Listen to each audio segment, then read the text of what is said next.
اس مہینے میں کچھ وہ چیزیں ہیں کہ جو کی جاتی ہیں لیکن سنت کے خلاف ہیں۔ شعبان کی 15ویں رات جس کو شب برات کا نام دیا جاتا ہے، اب شب برات کا یہ لفظ جو ہے یہ ہمارے صرف وہ پاک و ہندوستان کے علاقوں میں ہے، یہاں پر عربوں میں نہیں ہے، اور بلکہ شب برات فارسی کا لفظ ہے۔ اس کا اگر ہم عربی میں ترجمہ کریں تو کیا بنتا ہے؟ شب کے معنی لیلہ اور برات کے معنی تقدیر یا قدر، لیلۃ القدر۔ اب آپ خود جانیے کہ لیلۃ القدر شعبان میں ہے کہ رمضان میں ہے؟ اللہ کے قرآن سے فیصلہ لیتے ہیں۔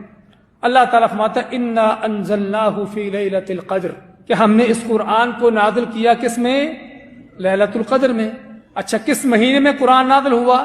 شہر رمضان الذی انزل فیہ القرآن، کہ رمضان کا مہینہ جس میں قرآن نازل ہوا۔ دونوں آیتوں کو جمع کر لیں تو پتہ چلتا ہے قرآن نازل ہوا لیلۃ القدر میں، اور وہ لیلۃ القدر جس مہینے میں ہے وہ کون سا مہینہ ہے؟ وہ رمضان کا مہینہ ہے۔